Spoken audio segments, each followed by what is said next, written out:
Hi, this is Dr. Micah Jazz with Be Still and Know. One of my great pleasures this year has been my daily routine of running a push mower over the oratory lawn. I do have a motor, rotary mower, however my contemplative soul is nurtured and nourished as I walk up and down my garden pushing this little mower. The rhythm of its drive chain, the chatter of the cutting blades and the reflection within my own heart all feed my friendship with God. Naturally, this is a process that stops when it rains, yet most evenings I am to be found quietly walking up and down, creating alternating strips upon my lawn. There's no grass box to be emptied. The cuttings provide a useful mulch that nourishes the grass. They also draw down the birds who peck away, finding what amounts to their supper. Of course, had the lawn not been scarified, then the blades would have become entangled with the moss, and the whole process would have become impossible. It reminds me that everything in nature is connected and related in some way.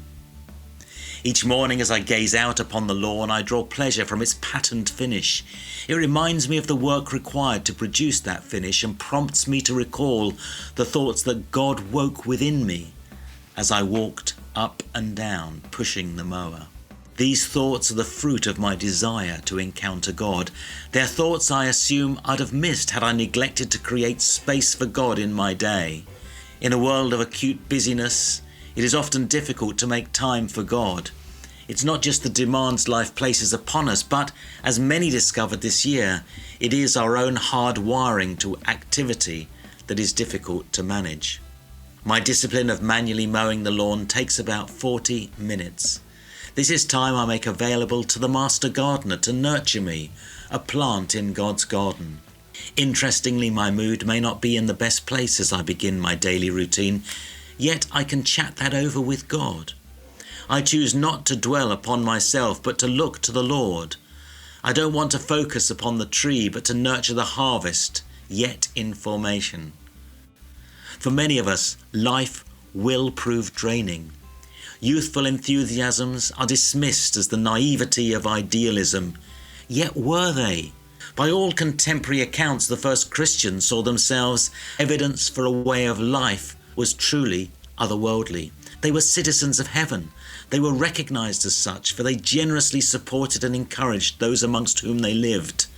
In times of difficulty such as plague, it was the Christians who offered support when others abandoned those plague's victims. My daily contemplations invite me to consider, what sort of fruit do I want my life to grow? As we enter into the God space today, I know many tell me making time for God daily is a great challenge.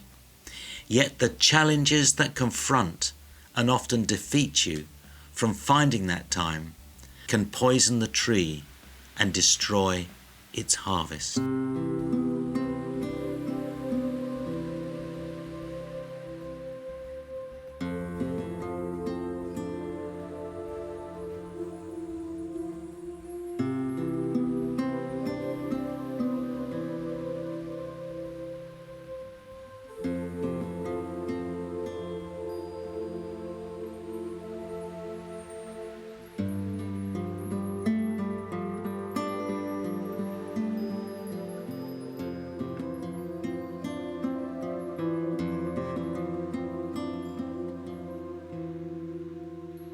Amen. Much like the lines that mark my lawn, my life has regular patterns in which I seek God. Now, as we draw towards the end of September, there are going to be some changes to Be Still and Know. So stay tuned to find out what they are over the next few days. And also do please visit premier.org.uk/Voice of Hope and also follow along with Premier Life and Be Still and Know. But for now, Micah Jazz, it's goodbye and God bless. What happens when we choose to believe? We notice the small things, a sparkle in the eye or the sound of a laugh. At Children's Nebraska, believing allows us to deliver a better care experience for kids.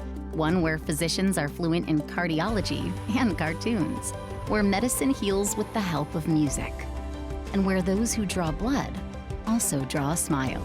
See what it means to believe in better at childrensnebraska.org/believe.